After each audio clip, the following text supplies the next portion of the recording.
हाँ जी दोस्तों, आज की क्लास के अंदर हमें इलस्ट्रेशन नंबर 7 करने हैं, इलस्ट्रेशन नंबर 8 करना है और इलस्ट्रेशन नंबर 9 करना है। तो आज की क्लास में हमारा टारगेट है कि हम 3 इलस्ट्रेशन अपने कंप्लीट करेंगे। तो सबसे पहले स्टार्ट करते हैं इलस्ट्रेशन नंबर 7, जिसमें हमें बोल रहा है क्वेश्चन के अंदर कि आप एक तो नेटवर्क डायग्राम बना दो। हमने आपको ड्यूरेशन दे रखी है, तो उस ड्यूरेशन में आप क्रिटिकल पाथ निकालिए और total duration of the project निकालिए क्या होगा। तो जी, एक्टिविटी आपको दे रखी है, तो सबसे पहले हम बनाएंगे नेटवर्क डायग्राम। तो पहले 1 से 2 जा रहा है, 2 से 3, 3 से 4, 2 से 4। तो सबसे पहला हमारा जो पॉइंट है वो है नेटवर्क डायग्राम। सबसे पहला पॉइंट हमारा क्या है दोस्त? नेटवर्क डायग्राम बनाते हैं। सबसे पहले तो है 1 से 2, फिर 2 से क्या है, 2 से 3 है और 2 से 4 है, पर 3 से 4 है इसलिए नीचे रखेंगे। 1 से 2, 2 से 3, फिर 3 से 4 है, तो 2 से 3 आप यहाँ लिख दो। 2 से 4 आप थोड़ा आगे बढ़ा दो, क्योंकि वो कह रहा है 3 से 4 भी है। देखो, 2 से 3 है, ठीक है, 2 से 4 है, ठीक है, और 3 से 4 टच है। 3 से 5 है आगे, 4 से 5 है, तो 3 से 5 है, तो 3 से 5 थोड़ा आगे बढ़ा दीजिए, हो जाएगा 3 से 5। और फिर 4 से 5 भी है, तो उसको यहाँ मर्ज कर दीजिए। इसके बाद 5 से 6 है और 6 से 7, तो 5 से 6 है और 6 से 7, तो 5 से 6 यहाँ कर दो, 6 से 7 यहाँ कर दीजिए, और 5 से 7 है, और 5 से 7। देखो 5 से 6 है, ठीक है, 5 से 6, 4 से 5 कर दिया था, हाँ 4 से 5 कर दिया था, 5 से 6 है, 6 से 7 है, और फिर 5 से 7 है।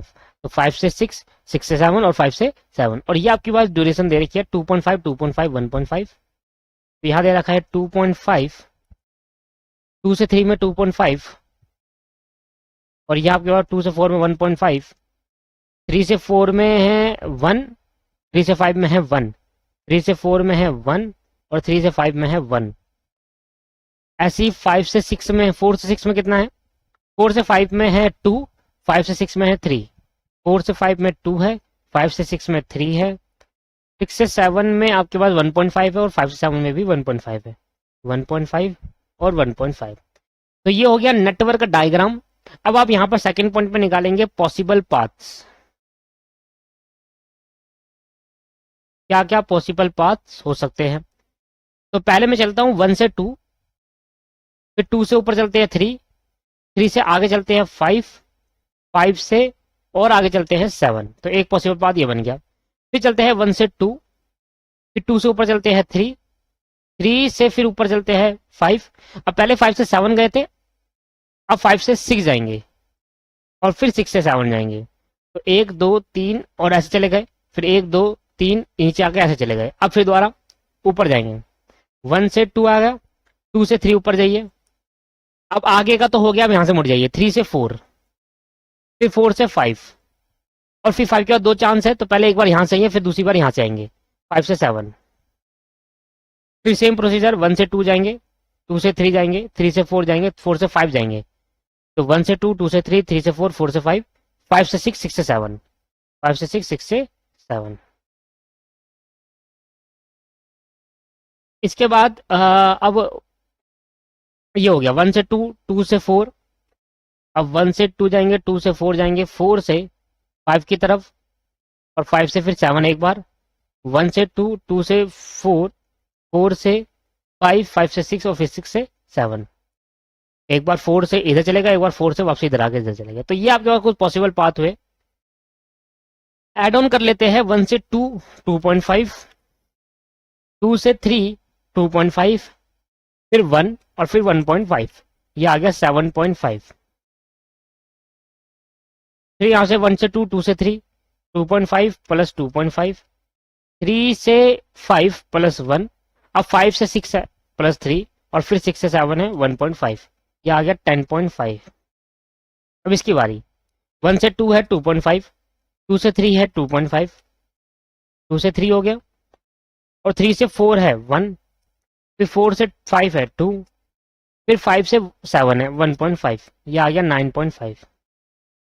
अब सेम 1 से 2 है, 2 से 3 है 2.5, फिर 3 से 4 आया +1, 4 से 2 गया +2, फिर 5 से 6 आया +3, और फिर 6 से 7 आया 1.5 +12.5। 1 से 2 है, ठीक है 2.5, 2 से 4 है, 1 से 2 है, 2 से 4 है 1.5, फिर 4 से 5 है +2, फिर 5 से 7 है 1.5, ये आ गया 7.5। अब 1 से 2 है 2.5, 2 से 4 है 1.5, 4 से 5 है +2, 5 से 6 आ गया +3, और 6 से 7 है 1.5, यह है 10.5। तो आपके पास जो मैक्सिमम ड्यूरेशन आई वो ये वाली आई दोस्तों।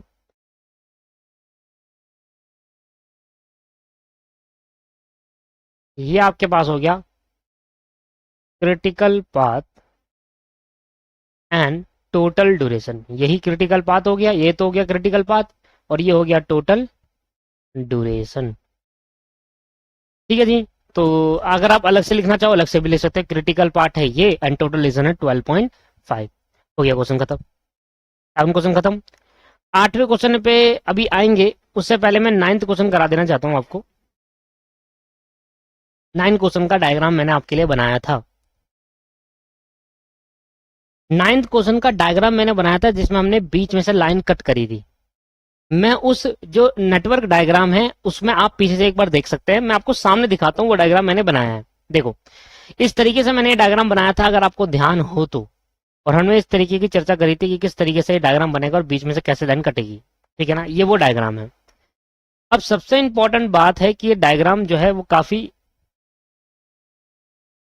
बढ़िया तरीके से ये डायग्राम बना हुआ है। दोबारा एक बार हम चेक करेंगे समझने के लिए। देखो कहता है एक्टिविटी ए बी सी तीनों एक साथ स्टार्ट होगी, तो हमने एक्टिविटी ए, एक्टिविटी बी और एक्टिविटी सी तीनों एक साथ स्टार्ट करी। तो एक्टिविटी ए यहाँ आ गई, एक्टिविटी बी यहाँ आ गई और एक्टिविटी सी यहाँ आ गई, तीनों एक साथ स्टार्ट हुई। इसके बाद कहता है कि ए भी कंप्लीट होने के बाद डी बनेगा।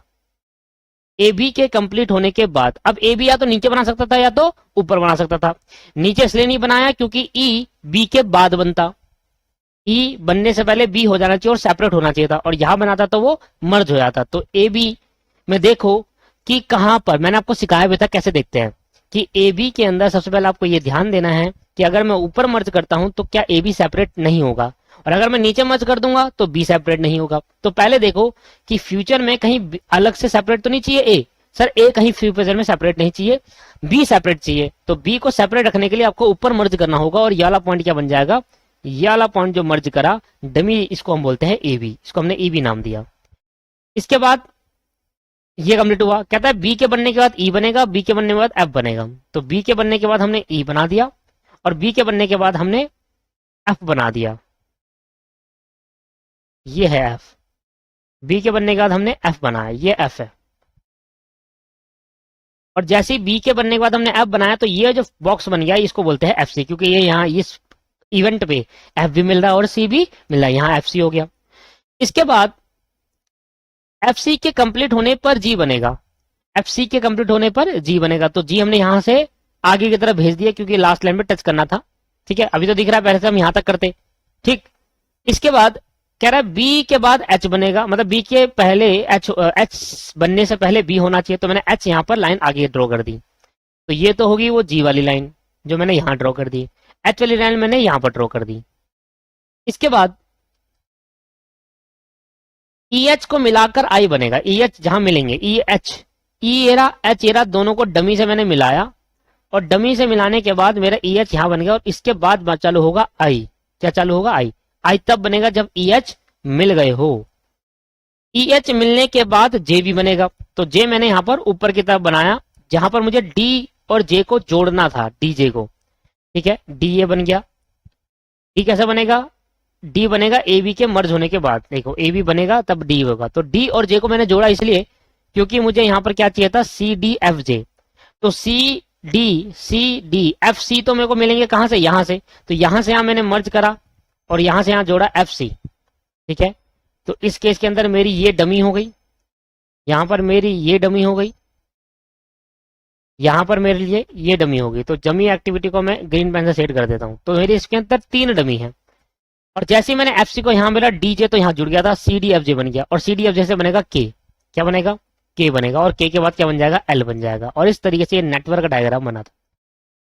क्या बना है, नेटवर्क डायग्राम। दोस्तों मैंने आपको ये बहुत डिटेल में समझाया था। अब सोचो यही नेटवर्क डायग्राम बनाने में अगर मैं इतना टाइम फिर लगाऊं तो वो टाइम वेस्टिंग कहलाएगा। ये आपको मैंने सिखाया था। फिर भी एक बार मैंने ये आपको फिर भी एक बार मैंने फिर दोबारा यही समझा दिया है। और अगर आप इसको खुद से करोगे तो बेटर रहेगा, ठीक है। और देख के ना करोगे तो देखो, जितना आप खुद से करोगे उतना ही आपको समझ में आएगा। ये बना नेटवर्क डायग्राम। अब इसके अंदर हम बनाएंगे बॉक्सेस। ऐसे तो हमें क्या बनाना है, सिंपली हमसे पूछा गया है कि आप एक नेटवर्क डायग्राम ड्रॉ कर दो और आप एक क्रिटिकल पाथ और प्रोजेक्ट ड्यूरेशन बना दो। तो दोस्तों क्रिटिकल पाथ हमने देखा पॉसिबल पाथ से निकाला। स्टडी मटेरियल में इधर जो क्रिटिकल पाथ निकाला गया है वो फ्लोट से निकाला गया है, टोटल फ्लोट से। तो अगर वैसे कोई जरूरी नहीं है कि टोटल फ्लोट से निकालना है। अगर पेपर में आया और कहा भाई क्रिटिकल पाथ निकालो और प्रोजेक्ट ड्यूरेशन निकालो, तो आप सिंपली पॉसिबल पाथ निकाल के भी क्रिटिकल पाथ निकाल सकते हो। तो पहले तो मैं पॉसिबल पाथ से आपको करवाता हूं। ये हो गया पॉसिबल पाथ। कौन कौन से हो सकते हैं, देखो बहुत सारे पॉसिबल पाथ बनेंगे। ए यहां से यहां करेगा 1 2 3 4 5 6 7 8 9, ठीक है, बना दिया मैंने, कुछ भी डाल दिया। आप ऐसे भी कह सकते हैं भाई ए एक्टिविटी, फिर बी डी एक्टिविटी, फिर के और फिर एल, ए डी के एल, ऐसे भी कर सकते हो। ए से पहले डी में गए, डी से के और के से एल में। दोबारा देखेंगे, ए डी के और एल, एक पॉसिबल पाथ ये बन गया, ठीक है। दूसरा, इनमें पहले ड्यूरेशन लिख दो, ड्यूरेशन 1 ए बी सी में है 3 4 2, इसमें है 3 4, ए बी सी में 3 4 2 है। फिर डी में है 5, ई में है 1, डी में 5 है, ई में 1 है, एफ में आपके पास 3 है, जी में 6 है, एफ में 3 है, जी में 6 है। इसके बाद एच में आपके पास 4 है, ये आपके पास 4 है, एच यहां से यहां जा रहा है। एच बी के बाद बनेगा ना, एच ये वाला है, ये वाली लाइन है, तो ये लाइन आपके पास 4 हो गई।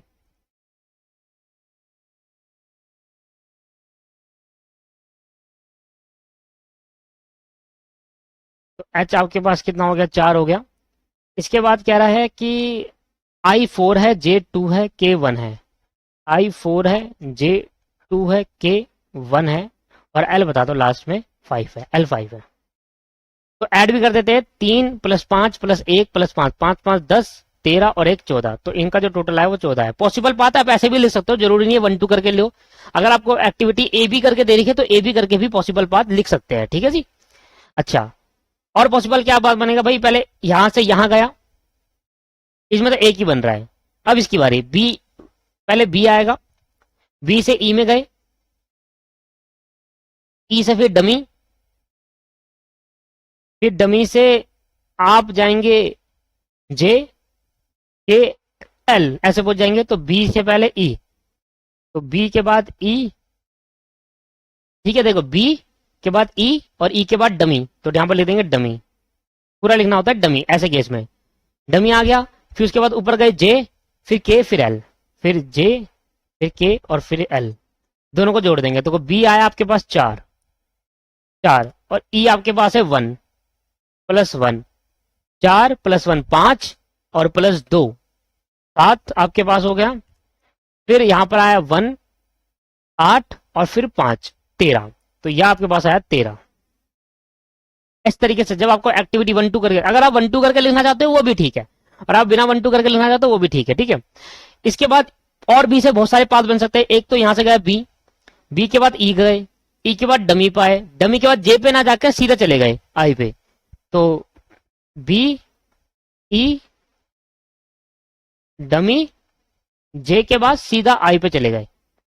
जैसी जे पे, सर जे नहीं, जैसी ई से डमी पे आए, डमी के बाद सीधा आई पे चले गए। जे हटा दो यहां से, डमी के बाद सीधा आई पर चले। दिख रहा है ना पॉसिबल पाथ? जोड़ो, 4 + 1 5 और प्लस, देखो यहां से गए 4, फिर 1, फिर डमी आया 0 और सीधा यहां से गए 4, 4 और 4 8 और 1 9। इसके बाद और पॉसिबल पाथ क्या बन सकते हैं?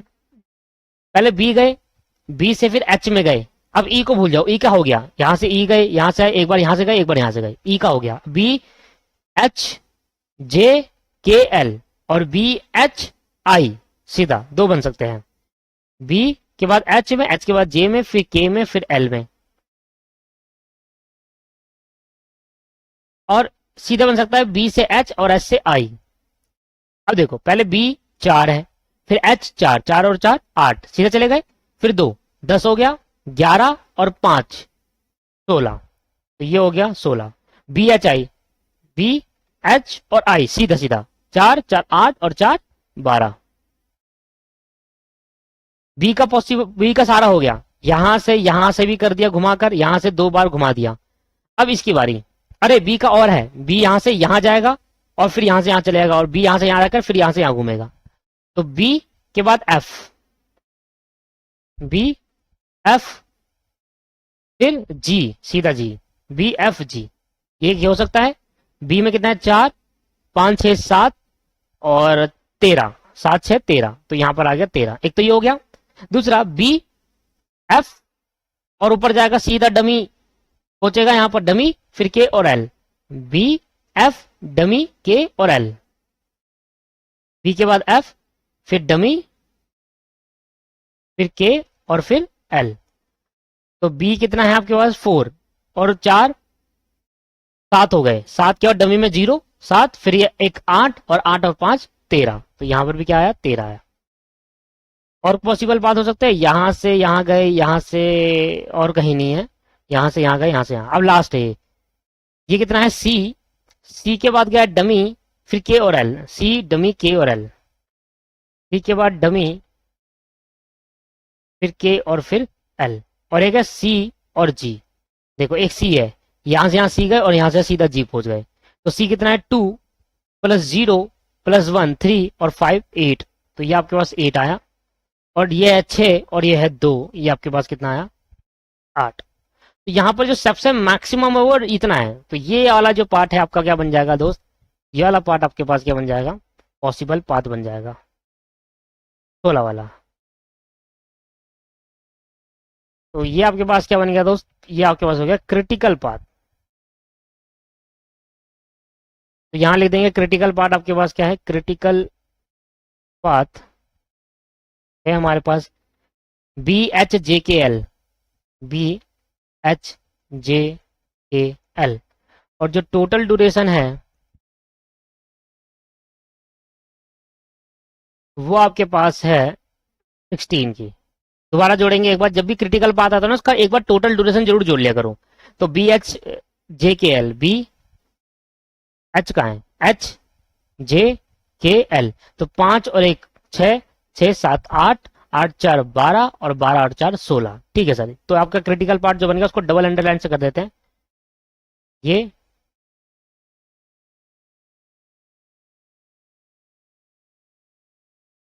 एक हाइलाइटर है मेरे पे तो हाइलाइटर से कर दिया, वैसे तो आपको डबल अंडरलाइन से करना है। ये बन गया क्रिटिकल पाथ आपके पास है ना, ये वाला। इसके ऊपर नहीं चल रहा, छोड़ो, ये चलेगा क्या, अरे वाह। ये क्या बन गया, व्हाइट वाला 2 3 4 और 5, अब और नहीं दिख रहा हो, चलो कोई बात नहीं, दिख गया ना आपको क्रिटिकल पाथ। तो क्रिटिकल पाथ इस तरीके से आप निकाल सकते हैं। तो आपका आंसर 16 आया और आपके पास जो टोटल ड्यूरेशन है वो 16 आई। टोटल ड्यूरेशन आपके 16 और जो क्रिटिकल पाथ निकला वो ये निकल गया। और आप इसी चीज को किससे निकाल सकते थे, फ्लोट से भी निकाल सकते थे। दोस्तों यहाँ तो आप एक बार आप अपना आंसर चेक कर सकते हैं स्टडी मैट में, ये तो आपके पास क्लियर है। स्टडी मैट में ना टोटल फ्लोट से दे रखा है, तो मैं उससे निकाल देता हूँ आपके लिए। तो टोटल फ्लोट से मुझे फिर दोबारा डायग्राम बनाना पड़ेगा क्योंकि इस वजह से काम नहीं चलेगा।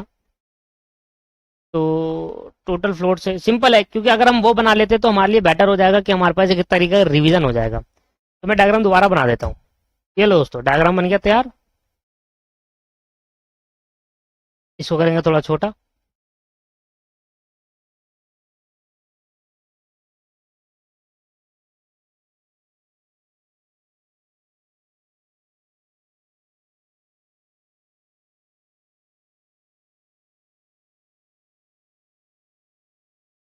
ठीक है जी, ये आपके पास डायग्राम। अब यहाँ बनाएंगे बॉक्सेस।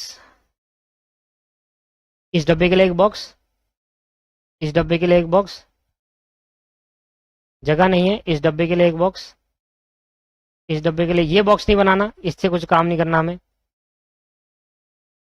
इस डब्बे के लिए यहाँ बॉक्स बना दिया, यहाँ एक बॉक्स बना दो, इस बॉक्स से कोई मतलब नहीं, इसके लिए यहाँ बना दो, इसके लिए यहाँ बना दो। वैसे तो आप कर लोगे, पर एक बार साथ साथ कर लेते हैं तो रिवीजन हो जाएगी बस, बाकी और कुछ नहीं।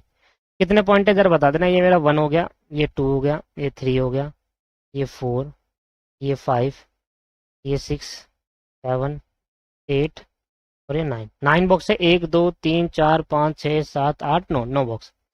तो जो स्टार्टिंग हमारा पॉइंट रहता है वो रहता है 0 से, तो मैंने यहाँ 0 से स्टार्ट करा। ड्यूरेशन यहाँ पर लिखनी पड़ेगी मुझे, ड्यूरेशन देख लेता हूँ ऊपर से। 3 4 3 5 1 5, तो ये है 3 5 1 और आपके पास 5,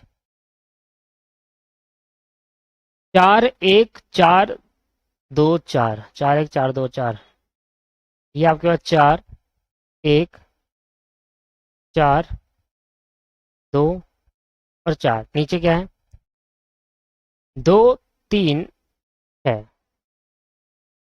ये आ गया 2, ये एफ है, ये आ गया 3 और ये आ गया जे 6।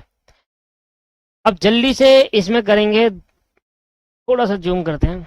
देखो 0, 0 में 3 ऐड करेंगे क्या आ जाएगा, 0 + 3 3 आ जाएगा। 0 में 4 ऐड करेंगे क्या आ जाएगा, 4 आ जाएगा।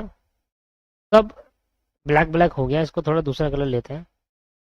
ये मैंने दिया 0, 0 में 3 ऐड करा 3 आ गया, 0 में 4 ऐड करा 4 आ गया, 0 में 2 ऐड करा यहाँ आ गया। पर ये यहाँ से भी आ सकता है ना। तो इस आने के दो तरीके हैं, एक यहाँ से और एक यहाँ से। जब हम फॉरवर्ड पास कंप्यूटेशन करते हैं तो हम मैक्सिमम लेते हैं। तो यहाँ 4 है, इस वाले पॉइंट पे 4 है, 4 + 3 4 5 6 7 आ गया, और 0 + 2 2 आ रहा है, तो 7 लूंगा 2 लूंगा सर, 7 लिखूंगा क्योंकि मैक्सिमम लिया जाता है। अब ये 4 है, तो 4 + 1 कितना हो जाएगा, ये 5 हो जाएगा। ठीक,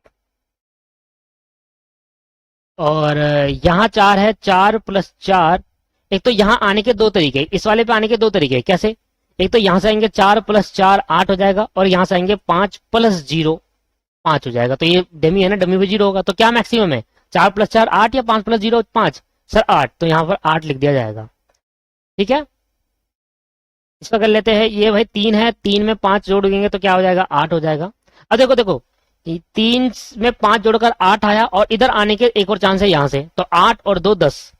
तो यहां से जाऊंगा तो यहाँ 8 है, यहाँ 2 है, और 8 और 2 करूंगा 10, और यहां से कहूंगा 5 और 3 8 होगा, तो 10 मैक्सिमम है। 10 + 1 हो जाएगा 11। अब देखो इस आने के 3 चांसेस है, एक यहाँ से यहाँ आएगा, एक यहाँ से आएगा, यहाँ से आएगा, तो 7 और 6 13 हो गए, यहाँ आने के 13। और यहाँ पर क्या है, 8 और 4 12, और यहाँ 11 और 5 16, तो 16 मैक्सिमम है। और जो यहाँ पर होता है लास्ट में वही आप वापसी यहाँ लिख देते हैं। ये आपके पास 16 हो गया। 16 में से माइनस करेंगे 5, ये आ जाएगा 11। 11 में से 1 माइनस करेंगे, ये आ जाएगा 10। 16 में से 6 माइनस करेंगे, क्या आ जाएगा सर, ये 10 आ जाएगा। ठीक है, 16 में से 4 माइनस करेंगे, आपके पास 12 आ जाएगा। 10 में से 5 माइनस करेंगे, आपके पास 5 आएगा। अब इधर देख, यहां से यहां भी जा सकता है। ओहो, ये नहीं लिखना चाहिए था यहाँ पर, इसके आने के दो चांसेस हैं। एक तो आप यहां से पीछे आकर यहां लिख सकते हो, और एक यहां से भी यहां लिख सकते हो। 10 में से 2 जाएंगे 8 होगा, और 16 में से 4 जाएंगे तो 12 होगा। तो जो मिनिमम होता है बैकवर्ड पास कंप्यूटेशन में, जो मिनिमम होता है वो लिया जाता है। तो 16 में से 4 जाएंगे 8 आ रहा है यहाँ, 16 में से 4 जाएंगे 12 आएगा, और 10 में से आगे वाला 10 में से 2 जाएंगे 8 हो रहा है, तो मिनिमम है 8, तो 8 लिया जाएगा। अब यहां से पीछे जाएंगे तो 8 में से 4 जाएंगे 4, 10 में से 3 जाएंगे 7, और यहां से भी कर लेते हैं, 8 में से 0 जाएंगे, यहाँ 8 बचेगा। देखो 8 यहाँ पर है, इसमें ये 0 है, 8 में से 0 जाएंगे तो 8 बचेगा। अब 8 में से 1 गया, यहां आने के 3 चांसेस आप देखो खुद ही, मैं हाईलाइट कर रहा हूं। एक तो यहां से आने के यहाँ चांसेस है 1, एक यहां से यहां आने के चांसेस 2, और एक यहां से यहां आने के चांसेस है 3। तो यहां आने के दोस्तों 3 चांसेस है। अब देखो यहां से 8 में से 1 जाएंगे, ये बचेगा 7, 8 में से 4 जाएंगे बचेगा 4, और 8 में से 10 में से 3 जाएंगे बचेगा 7। तो मिनिमम क्या है, 4 है, तो 4 लिखा जाएगा। ये हटा देता हूं मैं, जो मिनिमम होगा वो लिया जाएगा मेरे भाई, ठीक है ना।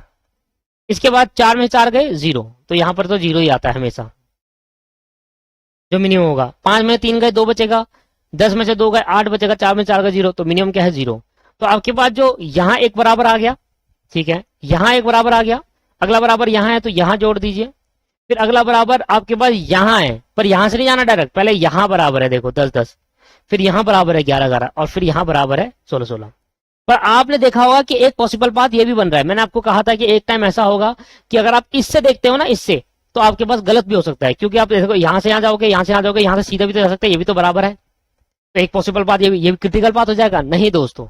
तो यहाँ पर मैं आपको देखो, मैंने ये पहले ही बना दिया है, ये मैं ऊपर एक बार पहले पॉसिबल पाथ निकाल चुका हूं। वैसे पॉसिबल पाथ इससे नहीं निकलेगा, पॉसिबल पाथ किससे निकलेगा, मैं इसको मिटा देता हूं। इससे पॉसिबल पाथ नहीं निकालना दोस्तों आपको।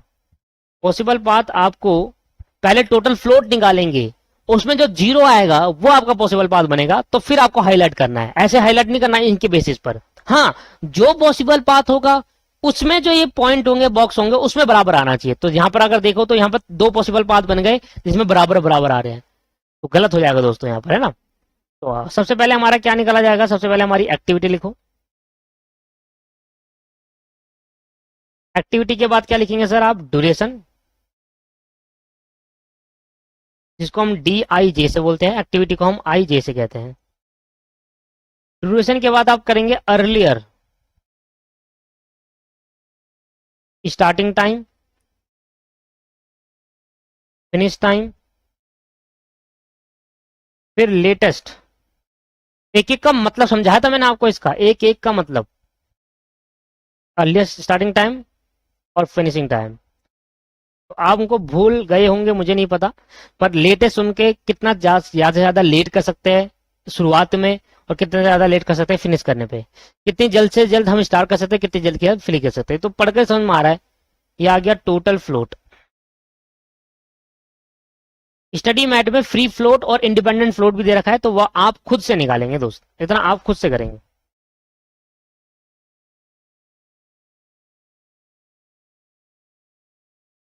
तो यहां पर फ्री फ्लोट निकाल लेना,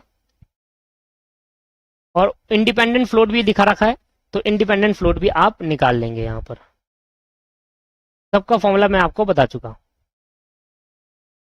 इंडिपेंडेंट फ्लोट के लिए आपको एक एक्स्ट्रा आइटम निकालना और पड़ता है आगे आपको, ठीक है। तो एक्टिविटी क्या क्या है वो देख लेते हैं। एक्टिविटी है ABCDEFGHIJKL, ये तो ABCD हो गई, ABCDEFGHIJKL, तो ये हो गया एक्टिविटी। ड्यूरेशन क्या है इनकी, 3 4 2 5 1 3, 3 4 2 5 1 और 3, 3 4 2 5 1 3, 6 4 4 2 1 5, 6 4 4 2 1 और 5, ये तो होगी ड्यूरेशन।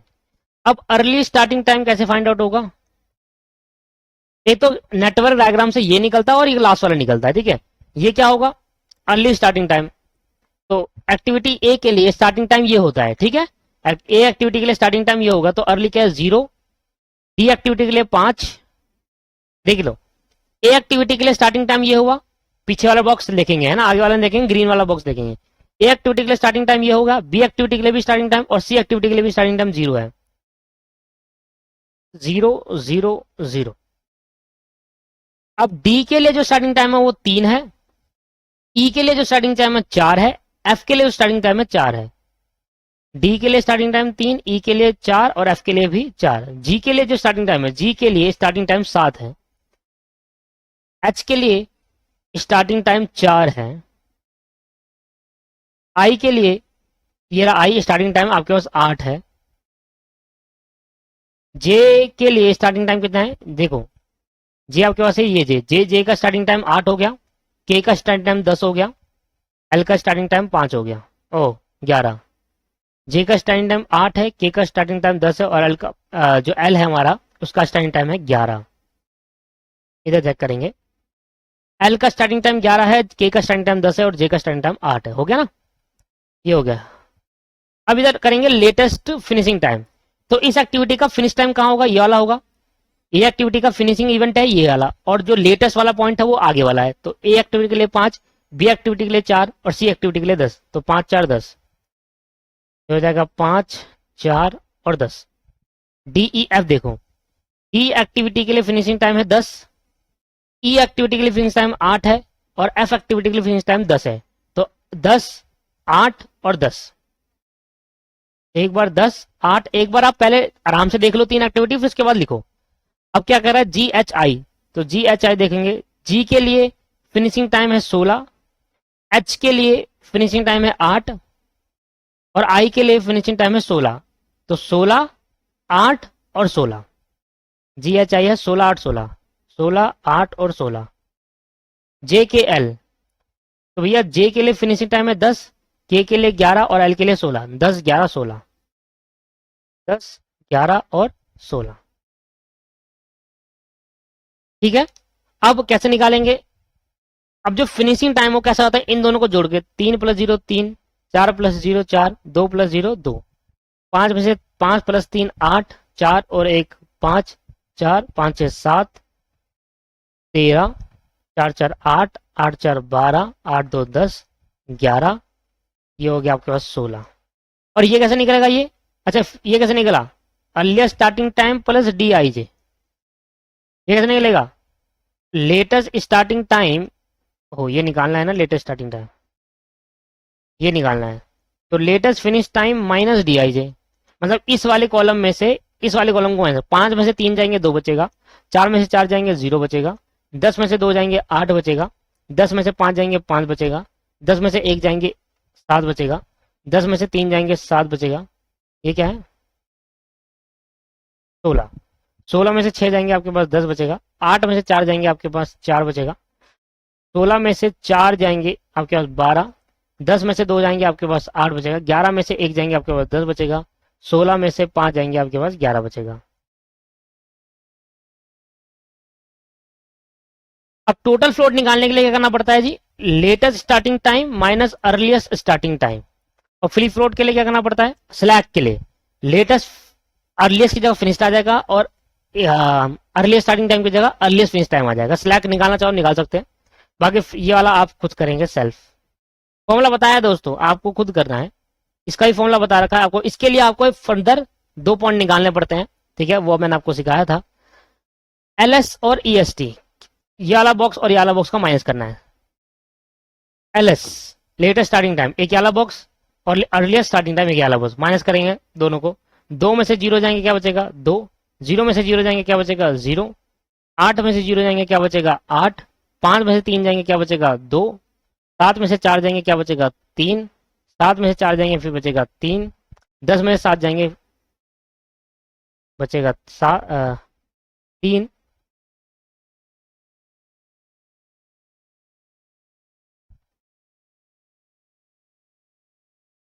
4 में से 4 जाएंगे बचेगा 0, 12 में से 8 जाएंगे बचेगा 4, 8 में से 8 जाएंगे 0 0 और 0।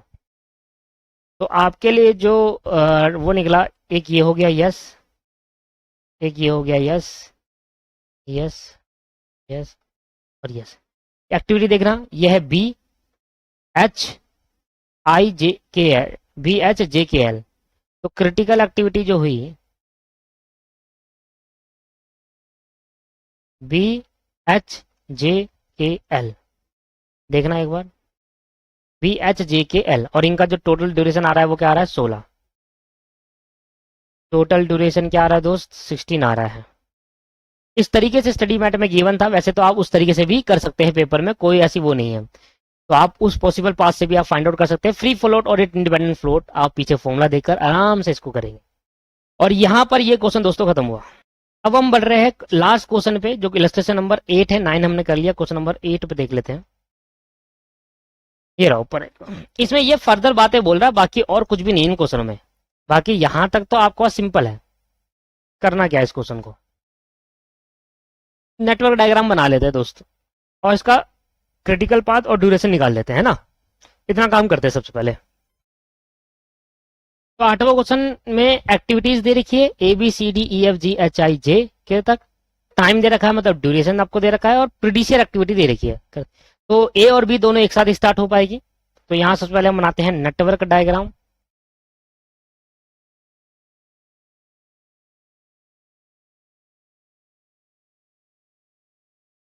तो एक्टिविटी ए और एक्टिविटी बी दोनों एक साथ हो सकती है। तो मैंने नोट्स में नाम भी डाल दिया 1 2 3, और ये मैंने कहा ये मेरी एक्टिविटी है और ये बी है। ए बी के मिलने के बाद सी एक्टिविटी बनेगी। अब ए बी को मिलाने के दो चांस, या तो मैं ऐसे मिला दूं या मैं नीचे को मिला दूं। अगर मैं नीचे को मिलाता हूं तो बी भी सेपरेट नहीं होगा, और अगर मैं ऊपर को मिलाता हूं तो ए सेपरेट नहीं मिलेगा मुझे। तो पहले चेक करता हूं कि सेपरेट चाहिए क्या, बी भी चाहिए और ए भी चाहिए। देख रहे हो आप, बी भी मुझे अलग से चाहिए और ए भी मुझे अलग से चाहिए। इसलिए मुझे जब भी ऐसा हो कि आप ना तो इधर को मिलाओगे तो आपको फिर ए सेपरेट मिलेगा, ये पॉइंट ए बी बन जाएगा, और नीचे को मिलाओगे तो ये पॉइंट बी ए बन जाएगा या ए बी बन जाएगा, सेपरेट नहीं मिलेगा। तो आपको कह रहा है भाई ए बी मुझे सेपरेट चाहिए, बी भी क्यों, क्योंकि आगे पॉइंट है। तो जब ऐसी कंडीशन होती है तो हम इसको बीच में लाकर जोड़ देते हैं। ये मैंने आपको पॉइंट बताया था, और ये मेरा डमी बन जाएगा जिसको मैं नाम दे दूंगा 4, क्योंकि मुझे ए सेपरेट चाहिए और बी भी अलग से चाहिए, तो इसलिए मैंने बीच में लाकर जोड़ दिया। कैसे पता चला, अगले वाले पॉइंट देखो, बी कंप्लीट होने के बाद डी बनेगा और ए कंप्लीट होने के बाद ई बनेगा। तो बी कंप्लीट होने के बाद डी बनेगा और ए कंप्लीट होने के बाद ई बनेगा, और ये दोनों सेपरेट बनेंगे। ई सिर्फ अगर मैं ऐसे जोड़ देता तो आप समझ गए थे ये ए बी होता, तो ई ए बी के बाद बन जाता तो गलत हो जाता। ई सेपरेटली बनेगा, ठीक है। इसके बाद कह रहा है सी कंप्लीट होने के बाद एफ बनेगा। सी पॉइंट देना पड़ेगा ना पहले, सी पॉइंट कब होगा, ए बी के मिलने के बाद सी पॉइंट बना, ए बी यहां मिला तो सी पॉइंट यहां दे देते हैं। तो ये 5 छठा ना करके आप इसको पहले 5वां दो, फिर इसको छठा दो और इसको 7वां दो, तो ये बन गया सी। यहां इस पॉइंट पे तो ए बी मिले हैं, और मिलने के बाद मैंने क्या डिनोट कर दिया, सी, क्योंकि ए बी के मिलने के बाद सी बनेगा। फिर ये कर दिया, फिर ये कर दिया, सी के बाद एफ बनेगा। तो सी के बाद मैंने एफ बना दिया आगे, 8वां, ये एफ हो गया। उसके बाद कह रहा है ई और एफ मिलने के बाद जी बनेगा, और डी और एफ मिलने के बाद एच बनेगा। ई और एफ ऐसे मिला दूं, ऐसे नहीं मिलाऊंगा, गड़बड़ हो जाएगी। सिखाया था मैंने आपको, इसको थोड़ा सा आगे बढ़ाएंगे, हल्का सा आगे बना देना है जिससे वो आगे की तरफ चले जाए। और ये आपके पास क्या पॉइंट था, 7वां था। इसको ऐसे मिलाओगे, ठीक है, डमी, यहाँ डमी लाइन देनी, और डमी लाइन पे कोई भी एक्टिविटी का नाम नहीं आता। और इस सेम एज इट इज इस पॉइंट को भी आप ऐसे ही मिलाओगे, थोड़ा सा आगे देकर। ये आपके पास 6 पॉइंट था। मैंने कहा था अगर आप इसको ऐसे मिला दोगे फिर ये मिलाने के लिए आपको फिर मर्ज हो जाएगा। तो ये दो डमी बन गई है। ऊपर साइड मिलाने के क्या पर्पस था, मैंने आपको समझाया था जब मैंने आपको पढ़ाया था, ये वाला पॉइंट सेम। कि अगर मैं नीचे बना देता हूं तो ये जो ई है वो ई एफ यहां बन जाएगा, और उसके बाद ये पॉइंट यहाँ ई एफ नहीं, तो फिर ये बन जाएगा एफ, मुझे सेपरेट चाहिए आगे भी। इसलिए या अगर मैं ई वाले पॉइंट को नीचे लाकर बनाता हूं, ये एफ ई बन जाएगा, और एफ ई के बाद आपको जो डी आगे जाकर मर्ज करना है एफ ई एफ डी से, तो एफ डी तो है ही नहीं, एफ सेपरेट मिलेगा ही नहीं। इसलिए आपको अलग अलग बनाना पड़ेगा, क्योंकि एफ आगे सेपरेट चाहिए, दोनों अलग अलग करो। अलग अलग करने के बाद आपके पास ये हो गया कंप्लीट। जी एच के बाद आई बनेगा, तो जी कहाँ है और एच कहाँ है? ना तो जी है ना एच है। अच्छा, ई एफ के बाद क्या बनेगा, जी, ठीक है, बनाया तो नहीं। ये हो गया मेरा जी, नोवा। और एफ डी को मिलने के बाद बनेगा आई, एफ डी को जी एच बनेगा, एच, एफ डी के मिलने के बाद एच बनेगा, एफ डी इस पॉइंट पे मिले और उससे फिर एच बनेगा 10वां पॉइंट। डी एफ बोल दो के बाद एच बनेगा, ई एफ के बाद जी बनेगा, और जी एच को मिलाने के बाद क्या बनेगा, आई। तो जी एच मिला लो आप ऐसे, एक मिनट, जी एच, एक मिनट दोस्तों, जी और एच दोनों मिलेंगे आई पर। तो इनको ऐसे ना करके अलग अलग ना देकर ऐसे मिला लेते हैं ना। जी यहां मिला दो, एच यहां मिला दो, और ये 6 7 8 9 हो जाएगा। ये बन जाएगा जी पॉइंट, ये बन जाएगा एच पॉइंट, और ये वाला जो पॉइंट बन जाएगा वो जी एच हो जाएगा। इसके बाद आई जाएगा 10वें पॉइंट पे, और आई के बाद क्या बन जाएगा जे 11वें पॉइंट पे जे। वो अलग अलग ना करके क्या फायदा, फिर डमी क्रिएट करनी पड़ती है, तो मैंने दोनों को इकट्ठा मर्ज कर दिया। और इस तरीके से आपका ये नेटवर्क डायग्राम बनाए। नेटवर्क डायग्राम बनने के बाद आपको बनाना है सर क्या, आपको क्रिटिकल पाथ निकालना है। तो पहले आप फाइंड आउट करेंगे पॉसिबल पाथ्स, पॉसिबल पाथ। तो पॉसिबल पाथ कौन कौन से हैं, देखो ए ई जी आई जे, ये तो बन गया ए ई जी आई और जे, ए ई जी आई और वो लास्ट में जे, ठीक है। थोड़ा जूम आउट करते हैं। ए ई जी आई जे बन गया। अब ए ऊपर का तो कंप्लीट हो गया। अब ए फिर डमी फिर सी एफ, फिर ऊपर जाकर ऐसे घूमेंगे। तो ए फिर डमी पूरा लिखना पड़ेगा, या तो 1 2 करके लिख लो, 1 से 2 2 से 7 ऐसे करके लिख लो, या एक्टिविटी करके लिख लो। तो ए के बाद बनेगी डमी, फिर सी एफ, सी और एफ यहां पहुंच गए। पहले ऊपर जाओ, यू मिलाओ, फिर एक अलग पॉइंट करके नीचे जाकर यू मिलाना। ऊपर जाएंगे फिर डमी आएगी, फिर जी एच आई, जी आई और जे, ये बना एक लंबा पॉइंट। इसके बाद सेम कंडीशन, पहले ए होगा, फिर डमी होगी, फिर सी होगा, फिर एफ होगा। यहां आ गया, यहां के बाद अब नीचे जाओ तो डमी, फिर एच, फिर आई और फिर जे, एच आई जे, एक ये पॉइंट हो गया। अब यहां से सारे पॉइंट क्लियर हो गए। अब ए से बी आओ, ए से बी आ गया, सॉरी सॉरी ए से नहीं, अब बी से चलेगा। अब बी से करते हैं, बी से पहले मैं डी गया, डी से एच फिर आई जे, बी से डी, डी से एच फिर आई और फिर जे। देखो बी से डी, डी से एच फिर आई और फिर जे। अब बी से अब ऊपर गया तो ये हो गया, बी के बाद फिर गया डमी में, डमी के बाद भी गया सी में, बी के बाद मैं गया एफ में, यहां पहुंच गया। फिर दो केस बन गए, एक यहां से एक यहां से। एफ के बाद गया मैं जी में, जी के बाद आई में, और आई के बाद फिर जे में। एक यही सेम है कंडीशन, बी के बाद डमी, फिर डमी के बाद आपके पास सी और एफ जाएंगे, सी और एफ जाएंगे। अब जी नहीं जाएंगे, अब ऊपर नहीं जाएंगे। अच्छा जी नहीं, पहले डमी है, इसको ठीक कर लो। पहले डमी बनाएगी, डमी जाएंगे, फिर जी आई और फिर जे। देखो सी एफ के बाद जब मैं पूछा, पर मैंने डमी गाई, फिर जी आई, फिर आई आई, फिर जे आया। अब यहां पर आ गया मैं नीचे वाले, पहले नीचे जाऊंगा डमी, तो डमी आएगा, फिर एच आएगा, फिर आई आएगा, फिर जे आएगा, फिर एच आई और जे। और इस तरीके से आपका ये बनेगा पॉसिबल पाथ। अब ड्यूरेशन डाल लेते हैं सबसे पहले। तो ए बी सी में है 3 8 4 2, 3 8 4 और डी है 2, 3 8 4 2 1 7 5 6, ई है 1, एफ है 7 5 6, जी है 5 और एस 6, जी 5 एस 6, 8 और 9, और ये मेरा है 8 और ये मेरा है 9। बस आपको अब लिखना है, अब ऐड करते जाना है, जाने देना। ए के बाद ई में गया, ए के बाद ई में गया, फिर जी में गया, फिर आई में और फिर जे में। जोड़ो 3 और 1 4, 4 और 5 9, 9 और 8 17, और 17 और प्लस 9 26। तो पहले वाले का जो आया ड्यूरेशन वो 26 आया।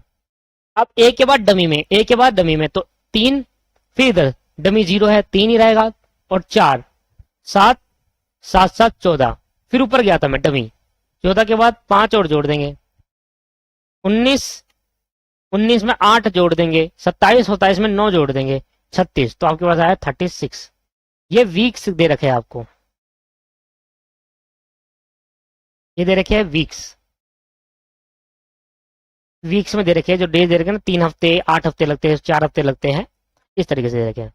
इसके बाद अब ऐसे यूं घूम के ऊपर गया, अब यूं घूमकर नीचे से ऐसे जाएंगे। तो 3 + 4 + 7 + 6 + 8 + 9, ये आ गया 37 वीक्स। अब ADHIJ, ADHIJ, तो 8 2, 8 + 2 + 6 + 8 और +9, ये आ गया 33 वीक। इसके बाद पहले में 8 आएगा, फिर यूं जाऊंगा, फिर 4, 8 + 8 + 4, फिर आगे जाऊंगा तो 7। अब एक बार ऊपर घूम के आऊंगा, एक बार फिर नीचे घूम, पहले ऊपर वाले जाते हैं, तो +5 + फिर 8 और फिर 9, ये आ गया 41 वीक। अब सेम प्रोसीजर 8 बी के बाद डमी 0, फिर 4 और फिर 7, 19, और फिर नीचे जाएंगे, डमी 0 है, फिर 6, फिर 8 और फिर 9, ये आ गया 42 वीक। तो आपके पास कुछ इस तरीके से आया, और ये जो पार्ट है ये बन जाएगा आपके पास अब क्रिटिकल पाथ।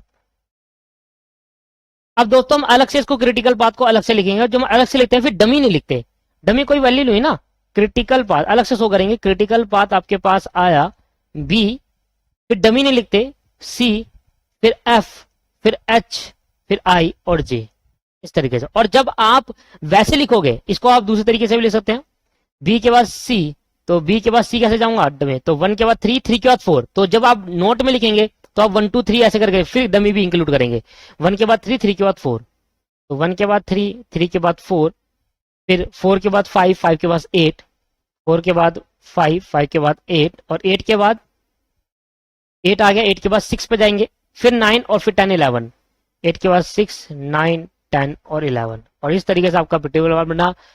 टोटल ड्यूरेशन जो लग गया वो लगा 42 वीक्स का। और ये हमारा हुआ पहला पॉइंट खत्म, एक नेटवर्क डायग्राम बनाना, क्रिटिकल पाथ निकालना और ड्यूरेशन ऑफ द प्रोजेक्ट निकालना। अब जो इंपॉर्टेंट पॉइंट है वो ये है, अब ये पॉइंट समझते हैं वो क्या बोल रहा है। दोस्तों जो अगला पॉइंट कह रहा है वो ये कह रहा है, अगला पॉइंट आपसे कह रहा है the project has progressed has for 10 week. इसका मतलब क्या है, the project has progress, project को 10 हफ्ते का जो प्रोजेक्ट था वो कंप्लीट हो चुका, प्रोजेक्ट जो है 10 हफ्ते का कंप्लीट हो चुका। प्रोग्रेस हो गया ना का मतलब है कंप्लीट हो चुका, इधर कंप्लीट वर्ड भी यूज कर सकते थे, प्रोजेक्ट से कंप्लीट वर्ड का यूज कर सकते हैं, इससे आसानी होगी। दोनों का मतलब सिंपल कहता है कि हमारा जो प्रोजेक्ट है वो 10 हफ्ते का कंप्लीट होगा, ये अभी स्टेटस में है। और आप ये मान के चलो, assume that the project manager of the project mention above, आप ये मान के चलो कि आप एक प्रोजेक्ट मैनेजर हो और आपने 10 हफ्ते का काम कंप्लीट कर लिया है, और उस 10 हफ्ते में आपने ए, बी और ई एक्टिविटी कंप्लीट कर ली है। आपने 10 हफ्ते का काम प्रोग्रेस कर लिया है, पूरा हो चुका है, आपका प्रोग्रेस हो चुका है, काम कंप्लीट कर चुके हो, और 10 हफ्ते में आपने 3 एक्टिविटी को कंप्लीट करा है, ए, बी और E. Other activity are have to not yet as started, मतलब other activity have not started as yet, तो अदर एक्टिविटी को भी स्टार्ट नहीं करा। तो आपने 10 हफ्तों का काम कंप्लीट कर लिया है, और उस 10 हफ्तों में ए, बी और ई एक्टिविटी को कंप्लीट करा है, और बाकी एक्टिविटी को कंप्लीट नहीं करा।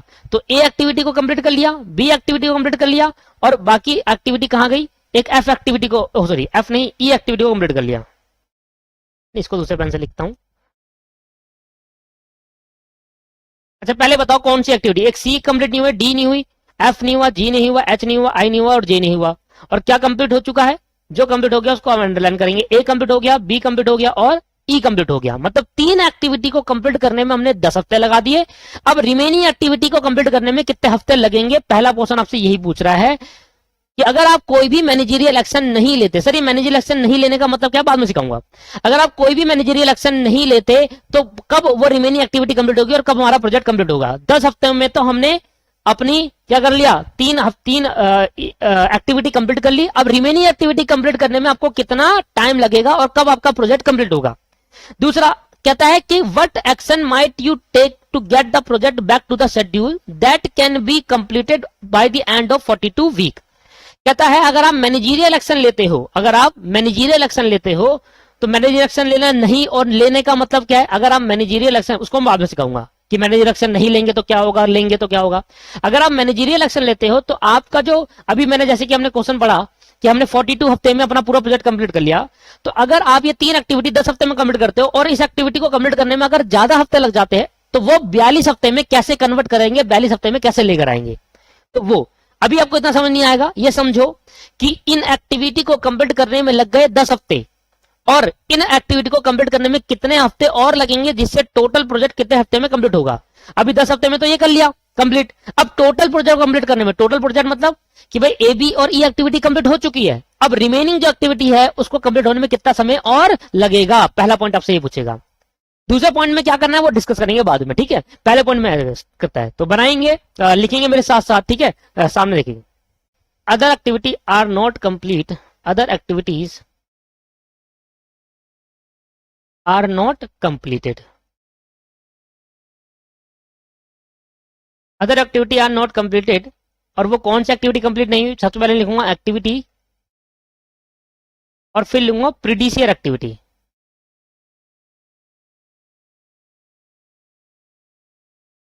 कौन सी एक्टिविटी, सबसे पहले जो मेरी कंप्लीट हो चुकी एक्टिविटी है वो ए बी और ई है, इनको अब भूल जाऊंगा क्योंकि ये कंप्लीट हो चुकी है तो इनमें कोई टाइम लगेगा नहीं। तो अगर इनमें टाइम नहीं लगेगा तो अब जो बाकी रिमेनिंग बची इनमें कितना टाइम लगेगा वो बताओ आप सबसे पहले, जिसमें कोई भी मैनेजर एक्शन नहीं लेना। तो बताओ when will be the project gate completed. अगर मेरी 3 एक्टिविटी कंप्लीट हो जाती है, 3 एक्टिविटी मेरी कंप्लीट हो गई है तो बाकी एक्टिविटियों में कितना टाइम लगेगा, पहला पॉइंट ये कहता है। पहला पॉइंट कहता है अगर आपकी 3 एक्टिविटी कंप्लीट होगी तो बाकी में कितना टाइम लगेगा, पहला ही बताओ। मैंने कहा ठीक है। तो मेरी एक्टिविटी बच गई सी, मेरी एक्टिविटी क्या बच गई, सी बच गई, सी बची, डी ई नहीं बची क्योंकि ए बी और खत्म होगी, F G H I, G H I, H I और जे। तो मेरी एक्टिविटी की C D F G H I J, ये इतनी एक्टिविटी मेरी बच गई है। अब मेरे को इनकी बनानी है, फिर दोबारा मुझे क्या बनाना है, मुझे आपसे पूछ रहा है क्वेश्चन में, बस बताओ कब मेरा ये प्रोजेक्ट कंप्लीट होगा, मतलब टोटल ड्यूरेशन निकालनी है। और टोटल ड्यूरेशन के लिए मुझे निकालना पड़ता है क्रिटिकल पाथ। तो अब मुझे दोबारा नेटवर्क डायग्राम बनाना पड़ेगा, पर अब मैं जो नेटवर्क डायग्राम बनाऊंगा उसमें ए बी और ई नहीं लूंगा। क्यों, क्योंकि वो एक्टिविटी कंप्लीट हो चुकी है। तो जो रिमेनिंग एक्टिविटी बच गई उसका पॉइंट लूंगा। अब रिमेनिंग एक्टिविटी का प्रीडिसेर एक्टिविटी आपको फाइंड आउट करना है, और कैसे फाइंड आउट करेंगे जरा ध्यान देना। इसको मिट होता हूं सबसे पहले।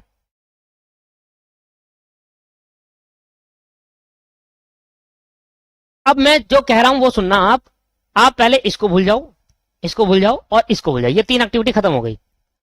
अब मैं क्या कह रहा हूं वो देखिए, मैं कह रहा हूं कि देखो एक्टिविटी सी कब कंप्लीट हो, सी कब स्टार्ट होगी बनना, जब ए और बी कंप्लीट हो चुके हो, है ना, यही तो मतलब होता है ना इसका। ए बी के कंप्लीट होने पे सी बनेगा। क्या ए बी कंप्लीट हो गई, हाँ। तो अब सी बनने के लिए कोई चांस है क्या, पहले यह था कि सी बनने के लिए ए बी का कंप्लीट होना जरूरी था, ये तो हो चुके हैं ना। तो अब ए बी सी के लिए कोई भी अदर एक्टिविटी नहीं करनी, कोई जरूरत नहीं है, सी डायरेक्टली कंप्लीट हो जाएगी, स्टार्ट हो जाएगी। दोबारा समझे, पहले यह था कि सी को कंप्लीट करने के लिए ए बी का कंप्लीट होना जरूरी था, तो ए बी के कंप्लीट होने पे सी होगा। तो हमें तो क्वेश्चन में कह ही रहा है कि ए बी और ई एक्टिविटी कंप्लीट हो चुकी है, तो मतलब ए बी कंप्लीट हो गई, तो क्या अब मैं सी स्टार्ट कर सकता हूं, यस। तो सी स्टार्ट करने के लिए कोई प्रीडिसेर एक्टिविटी होनी चाहिए, नहीं, जो होनी चाहिए थी वो तो कंप्लीट हो चुकी। जब कंप्लीट हो चुकी और भी, तो अब डायरेक्टली आप सी स्टार्ट कर सकते हैं। तो सी को स्टार्ट करने के लिए अब कोई भी अदर एक्टिविटी नहीं करनी पड़ेगी, जो करनी पड़ती थी वो हो चुकी। ए और बी एक्टिविटी को पूरा करना था सी एक्टिविटी स्टार्ट करने से पहले, वो हो चुका। तो अब मुझे और एक्टिविटी फर्दर नहीं करनी पड़ेगी सी को स्टार्ट करने के लिए। तो सी को स्टार्ट करने के लिए मुझे कोई दूसरी एक्टिविटी नहीं करनी पड़ेगी। ए और बी एक्टिविटी करनी पड़ रही थी पर वो कंप्लीट हो चुकी, कंप्लीट होती अब मैं सी स्टार्ट कर सकता हूं। तो कोई प्रीडिसेर कोई भी नहीं होगा, समझ में आया, ठीक। अब बात करते हैं डी की। तो डी एक्टिविटी तब स्टार्ट होगी जब बी, डी एक्टिविटी तब स्टार्ट करेंगे जब बी कंप्लीट हो गया हो, और कंप्लीट हो गई नहीं हो गई। अब बी कंप्लीट हो गई तो क्या डी को स्टार्ट करने में कोई रुकावट है, नहीं। तो डी डायरेक्टली स्टार्ट कर सकता हूं बिना किसी प्रीडिसेर एक्टिविटी के लिए। डी को स्टार्ट करने के लिए प्रीडिसेर एक्टिविटी चाहिए थी बी, मतलब डी तब स्टार्ट होता जब बी कंप्लीट हो गया हो। तो बी तो कंप्लीट हो गया ना दोस्तों, क्या डी को स्टार्ट कर दूं अब, यस। तो मैं ये कह सकता हूं कि सी और डी मेरा दोनों एक साथ स्टार्ट हो जाएंगे, यस सर, सी और डी एक साथ दोनों स्टार्ट हो जाएंगे। क्यों, क्योंकि सी और डी तभी स्टार्ट हो पाएंगे जब ए और बी कंप्लीट हो जाएंगे, और ए और बी कंप्लीट हो चुके, तो अब सी डी एक साथ स्टार्ट कर दो। समझ में आया, क्लियर है, ये समझना बहुत जरूरी है। वो डायग्राम कैसे आप स्टडी मैट में देखकर नहीं बता सकते क्या होगा, समझना जरूरी है, बुक में देखकर नहीं बता पाओगे आप क्या होगा। इसके बाद कह रहा है ई तो कंप्लीट हो चुका, तो इसका तो भूल जाओ। एफ एक्टिविटी तब कंप्लीट होगी सी बनेगा। अभी ऐसी भाई सी के कंप्लीट होने पर एफ, तो एफ तब स्टार्ट होगा जब सी कंप्लीट होगा। ठीक है, ये तो समझना बहुत जरूरी था कि कैसे मैंने एक साथ सी और डी एक्टिविटी को स्टार्ट करा।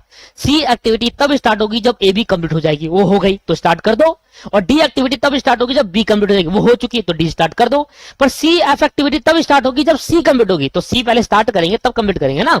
तो सी के कंप्लीट होने पे एफ और जी के कंप्लीट होने पे ई एफ। अब ई तो कंप्लीट हो चुकी ना, तो इसे एफ ई एफ लूं। अब देखो ना, जी तब स्टार्ट होगा, जी तब स्टार्ट होगा जब ई एफ कंप्लीट हो गई हो। तो दोस्तों ई तो कंप्लीट हो चुकी ना, एफ के बाद ले लेता हूं ना इसको। ई तो कंप्लीट हो चुकी, तो जी कब स्टार्ट करेंगे जब एफ और कंप्लीट हो जाए, क्योंकि ई तो पहले ही कंप्लीट हो चुकी। अगर एफ और कंप्लीट हो जाएगी तो मैं जी स्टार्ट कर दूंगा। क्लियर है या नहीं है, पॉइंट समझ में आ रहा है? तो जी स्टार्ट तभी कर पाऊंगा जब दोनों कंप्लीट हो, और ई तो ऑलरेडी कंप्लीट बता दिया है हो चुकी है, एफ रह गई है। जैसी एफ खत्म होगी मैं जी स्टार्ट कर दूंगा, क्योंकि ये कंप्लीट हो चुकी। एच एक्टिविटी तब होगी जब डी और एफ होगा, तो डी और एफ यहां पर डायरेक्टली डाल दो आप। आई जी एच पे, आई जी एच पे और जे आई पे। और ये तो ऐसे इनको तो भाई कंप्लीट करनी पड़ेगी तभी होगा। तो ये बनाना बहुत जरूरी था, अगर आप ये नहीं बनाते तो आप नहीं कर पाते, सही में नहीं कर पाते दोस्तों इस चीज को। तो एक्टिविटी आपके पास ये है, तो अब ये मेरा एक बन गया। तो ये समझ में आया किस तरीके से मैंने पीडीसी एक्टिविटी बनाना चालू करी। ठीक है, ये समझ में आती है। अब हम बनाएंगे नेटवर्क डायग्राम फिर दोबारा। Network diagram after completion of A B E activity. Network diagram बनाएंगे, उसमें हम बताते हैं नेटवर्क डायग्राम में कि अब जो रिमेनिंग एक्टिविटी है उसको कैसे कंप्लीट करा जाएगा। After completion of A B and E activity, A और बी और ई एक्टिविटी के कंप्लीट होने के बाद अब नेटवर्क डायग्राम कैसे बनेगा और कितने दिन और लग जाएंगे। तो ए पहले क्या करेंगे, देखो ये मैंने बनाया, ये आपको स्टडी मैट में नहीं मिलेगा, ये आपको बुक में नहीं मिलेगा, यहीं पर से उसको सी और डी एक्टिविटी एक साथ चालू कर सकता हूं। तो पहले मेरा ये मैंने यहां स्टार्ट करा सी और यहां मैंने स्टार्ट कर दिया डी, तो ये हो गया मेरा 2 और ये हो गया 3। तो ये सी पॉइंट ये डी दोनों एक साथ स्टार्ट कर सकता हूं, क्यों? क्योंकि दोनों की जो प्रीवियस एक्टिविटी ऑलरेडी कंप्लीट हो चुकी है। अब एफ तभी स्टार्ट होगा जब सी होगा, तो एफ को यहां से स्टार्ट कर दो, ये होगा 4, ये हो गया एफ। एफ सी के स्टार्ट होने खत्म होने पे एफ चालू होगा, एफ के खत्म होने पे जी चालू होगा। इसको थोड़ा और आगे बढ़ा दो। अभी तो मैं ऐसे ही कर रहा हूं, अभी मैं ऐसे ही कर रहा हूं, बाकी इसको चेंज कर सकते हैं। कहता है डी और एफ के कंप्लीट होने पर, डी और एफ के कंप्लीट होने पर, डी और एफ के कंप्लीट होने पर एच बनेगा। तो डी और एफ कंप्लीट करने के लिए मुझे बनानी पड़ेगी डमी। और जैसे ही डी और एफ यहां कंप्लीट हुआ, नहीं यहां नहीं कंप्लीट करना पड़ेगा दोस्त। अगर यहां कंप्लीट कर दूंगा तो एफ मुझे सेपरेट भी चाहिए क्योंकि जी बनाना है, तो यहां कंप्लीट नहीं हो पाएगा। इस डी को थोड़ा आगे लेंगे,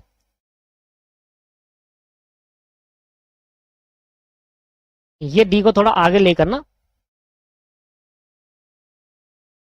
ये बन जाएगा मेरा डी और तीसरी एक्टिविटी,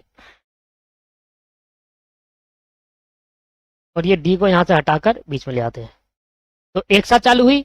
अब डी और एफ यहां जोड़ेंगे दोस्त, यहां, और इसको डमी में जोड़ेंगे। सॉरी, इसको कैसे जोड़ेंगे? डमी में। क्योंकि अगर मैंने इसको ऊपर जोड़ दिया तो जी तब बनेगा जब एफ अकेला कंप्लीट होगा, है ना। ई तो कंप्लीट हो चुका, तो ये अगर यहां जोड़ दूंगा तो ये एफ डी बन जाएगा। तो एफ डी के बाद जी नहीं बनना था, जी एफ के बाद बनना था। क्लियर है या नहीं है? इसलिए यहां जोड़ा है क्योंकि डी आगे सेपरेट नहीं चाहिए, तो डी मैंने यहां जोड़ दिया। अगर डी देख लो, डी आगे भी सेपरेट चाहिए क्या कहीं? डी और एफ जुड़ने के बाद एच बनेगा, ठीक है, नहीं चाहिए। डी और एफ जुड़ने के बाद एच बनेगा, और एच में जी के साथ मर्ज कर दूंगा, एच में जी के साथ मर्ज कर दूंगा। ये मेरा हो गया जी और ये मेरा हो गया एच। डी और एफ ये हो गया डी एफ डी, यहां पर होगा, डी और एफ यहां बन रहा है। यहां जैसे ही मर्ज हो जाएंगे, यहां जैसे ही कंप्लीट हो जाएगा तो मेरा एच बन जाएगा। तो एच के लिए मैंने एक पर्टिकुलर पॉइंट दिया और जी मैंने यहां मर्ज कर दिया आकर, तो जी बन गया, एफ बन गया। क्यों? क्योंकि अगला जो जी एच मिलने के बाद आई बनता, तो मैंने इकट्ठा डमी ना बनाकर इकट्ठा मर्ज जैसे ऊपर करा था, फिर मेरा आई हो गया और ये फिर मेरा जे हो गया, ये जे हो गया, ये आई हो गया, ये चौथा पॉइंट, ये पांचवा और ये छठा और ये सातवां। अब आपके पास ये पर्टिकुलर पॉइंट आए दोस्तों, यहां निकालेंगे फिर दोबारा पॉसिबल पाथ।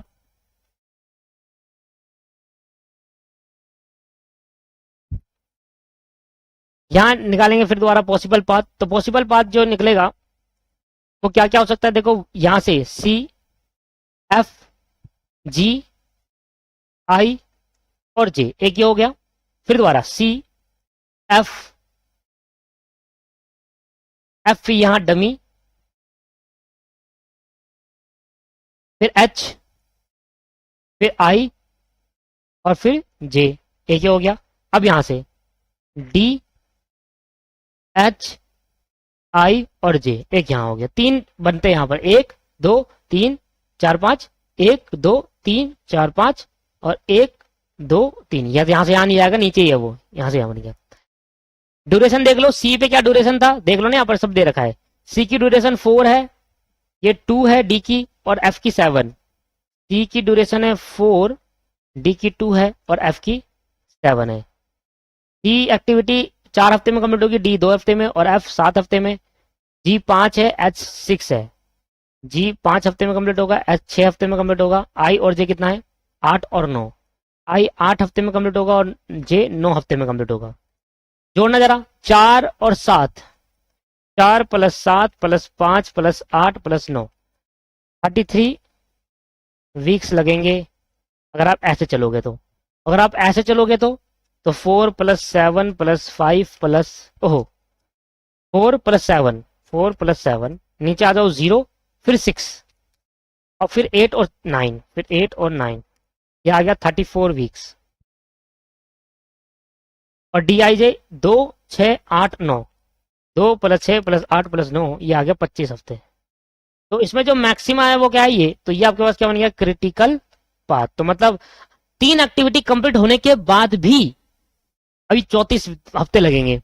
3 एक्टिविटी कंप्लीट होने के बाद भी अभी 34। अब सोचो, जो क्रिटिकल पाथ आया वो क्या आया, सी एफ एच आई जे, ऐसा कह सकता हूं, या सी एफ एफ जे को ऐसा कहता हूं 1 2, 1 से 2, 2 से 4, 4 से 3, 3 से 5, 5 से 6 और 6 से 7, ऐसे कह सकते हो। तो C F I H I जे कह सकते हो। और टोटल जो ड्यूरेशन लग रहा है वो 34 हफ्ते लग रहा है।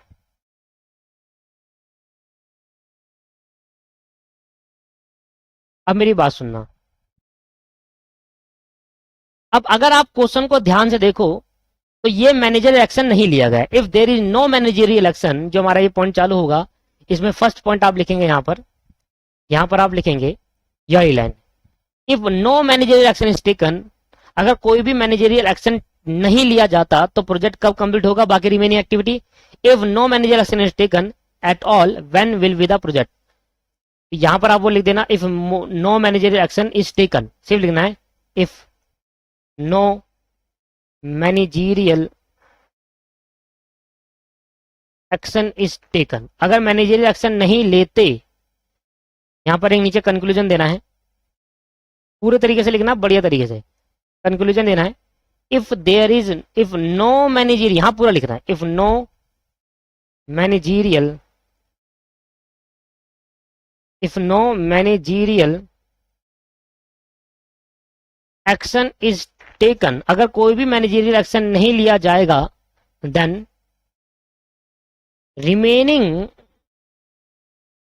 एक्टिविटी कह लो विल बी कंप्लीटेड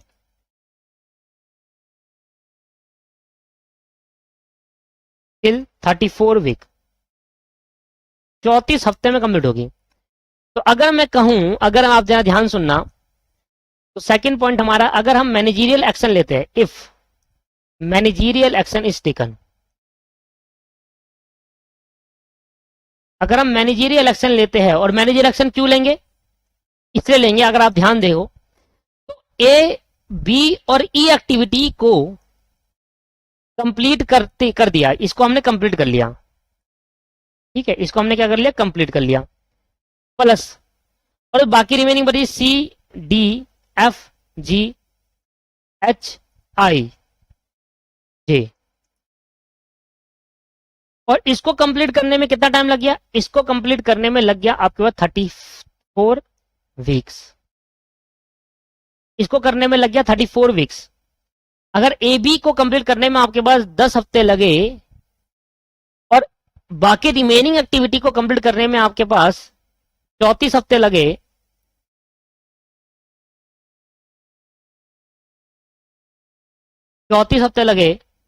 तो अगर मैं इन दोनों को जोड़ दूं, तो एज पर अलग अलग अगर मैं कहूं, तो मेरे हिसाब से यहां कितना हो गया, 44 वीक, जो कि ज्यादा है 42 हफ्तों से, जो कि ज्यादा है 42 हफ्तों से।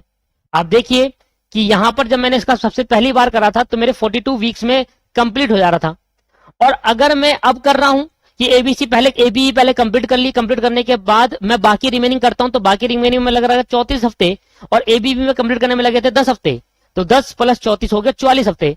तो मुझे क्या करना चाहिए जिससे ये जो 42 वीक से, जब मैंने पहली कैलकुलेशन करी थी, आप खुद ही सोचो, जब मैंने ऊपर कैलकुलेशन करी थी तो मेरा 42 हफ्ते में पूरा प्रोजेक्ट कंप्लीट हो रहा था, ए से लेकर स्टार्ट करता था ई से। अगर मैं ए बी और ई पहले कंप्लीट कर लूं और बाकी रिमेनिंग एक्टिविटी बाद में कंप्लीट करूं तब मेरे लग रहे हैं 44 दिन, और सबको एक साथ करूं तो लग रहे हैं 42 दिन। तो ये डिफरेंस आ रहा है, और इस डिफरेंस के लिए आपको लेना पड़ेगा मैनेजरियल एक्शन, और वो मैनेजरियल एक्शन ये रहना पड़ेगा कि आपको जो रिमेनिंग एक्टिविटी जब आप कंप्लीट करोगे इसमें 2 हफ्ते को आपको रिड्यूस करना पड़ेगा। कंक्लूजन हमारा ये रहेगा, वो आपसे यही पूछ रहा है, वो आपसे लास्ट में ये कह रहा है कि what action might you taken, कौन सा एक्शन आप लोगे to get the project back to the schedule. वो जो प्रोजेक्ट आप कंप्लीट करोगे रिमेनिंग एक्टिविटी वो शेड्यूल के हिसाब से कंप्लीट हो जाए 42 हफ्ते में, that can be complete by the end of 32 week. और अगर मेरे हिसाब से देखो तो एबीई एक्टिविटी को बताया गया था कि 10 हफ्ते में कंप्लीट हो रहा है, और C D F G H I J activity जो हम लोग देखा वो 34 हफ्ते में कंप्लीट हो रहा है। अगर मैं दोनों को जोड़ूं तो 44 हफ्ते लगते हैं, कब, जब ए बी और ई एक्टिविटी पहले कंप्लीट कर लूं और बाकी रिमेनिंग बाद में कंप्लीट करूं तो लगते हैं 44 वीक्स, और अगर मैं सबको एक साथ कंप्लीट करूं तो लगते हैं 42 हफ्ते। तो आप क्या एक्शन लोगे, क्या क्वेश्चन पूछा था कि क्या एक्शन लोगे, क्या एक्शन लोगे जिससे 44 वीक वापिस 42 वीक में आ जाए। हमारा क्वेश्चन क्या पूछ रहा है आपसे, मैनेजरियल एक्शन क्या लोगे भाई। आप कह रहा भाई इस तरीके से बनाओ कि मुझे ए बी ई सन्ना क्वेश्चन आपसे बोल रहा है कि ए बी और ई एक्टिविटी में पहले कर लूं, और जो रिमेनिंग एक्टिविटी है उसको कंप्लीट करने के लिए जो टाइम लगेगा, और ए बी ई को मेरा कंप्लीट करने में 10 हफ्ते लगे, ठीक है, 10 हफ्ते में मैंने ए बी और ई कंप्लीट कर ली। अब जो रिमेनिंग एक्टिविटी है उसमें 32 वीक लग जाए, जिससे मेरा प्रोजेक्ट का ड्यूरेशन 42 वीक में आ जाए। मैंने हिसाब से क्रिटिकल पाथ से हिसाब से 34 हफ्ते में कंप्लीट हो रहा है, तो 44 हफ्ते बन रहे हैं। तो मैं ऐसा चाहूंगा कि मुझे इसमें से 2 हफ्ते को रिड्यूस करना पड़ेगा, इसमें से 2 वीक्स को रिड्यूस कर दूं। अगर मैं इसमें से 2 हफ्ते को रिड्यूस कर दूं तो इसमें से अगर मैं 2 हफ्ते को रिड्यूस कर दूं तो चाहे आप ए बी ई पहले बना लो, चाहे आप एक साथ सभी को स्टार्ट कर लो तरीके से जैसे ऊपर करा था, तो भी दोनों ही केस के अंदर 42 हफ्ते लगेंगे। वो आपसे यही क्वेश्चन पूछ रहा है कि ऐसा क्या करे, ऐसा क्या मैनेजरियल एक्शन ले जिससे मेरा ये 44 हफ्ते है ये वापसी 42 हफ्ते में कन्वर्ट हो जाए, और 42 हफ्ते में कन्वर्ट हो जाए और मेरा प्रोजेक्ट पूरा 42 दिन में खत्म हो जाए। अब मैं क्या एक्शन लूंगा, तो मैंने कहा अब ऐसा करो 10 दिन में तो आपने कंप्लीट कर लिया, अब इसमें लोगे जो एक्शन लोगे तो इसमें 2 हफ्ते रिड्यूस करो। इसमें क्या करना है, 2 हफ्ते रिड्यूस करो। तो हमारा जो कंक्लूजन रहेगा वो रहेगा, लिखना आप कंक्लूजन, या तो आप किसी भी एक्टिविटी को 2 हफ्ते से रिड्यूस कर दो, या 2 एक्टिविटी को एक एक हफ्ता रिड्यूस कर दो। 2 हफ्ते मुझे टोटल रिड्यूस करने हैं, टोटल मुझे कितना रिड्यूस करना है, 2 हफ्ते। जैसे ही मैं 34 वीक को बनाकर 32 बना दूंगा, तो 34 से 32 बना दूंगा तो मेरा ये 42 आ जाएगा, क्योंकि 10 दिन में तो ये कंप्लीट हुआ, और 34 दिन को 32 बना दूंगा 42 तो बराबर आ जाएगा। तो मैं यही चाहता हूं कि किस तरीके से काम करे, मैं ए बी और ई एक्टिविटी को पहले करना चाहता हूं, रिमेनिंग एक्टिविटी को बाद में करना चाहता हूं, जिससे मेरा जो टोटल ड्यूरेशन हो वो 42 हफ्ते ही आए। तो इस हफ्ते में 2 हफ्ते ज्यादा आ रहा है, तो ऐसा करो कि किसी एक एक्टिविटी को ऐसा पकड़ो जिसको 2 हफ्ते पहले कंप्लीट कर लो, 2 हफ्ते उसको रिड्यूस कर दो, और किसी एक एक्टिविटी को नहीं पकड़ के ऐसे कर लो 2 एक्टिविटी पकड़ो जिसको एक हफ्ता रिड्यूस कर दो, तो टोटल में तो 2 हफ्ते रिड्यूस हो गए। तो कंक्लूजन ये रहेगा हमारा, लिखना, for completion the project, for completion the project as per original schedule, for completion the project as per original schedule। अगर आप प्रोजेक्ट को ओरिजिनल शेड्यूल के हिसाब से कंप्लीट करना चाहते हो, अभी आपके 44 हफ्ते आ रहे हैं, अगर आप ओरिजिनल के हिसाब से कंप्लीट करना चाहते हो तो आपको क्या करना होगा, द प्रोजेक्ट एक्टिविटी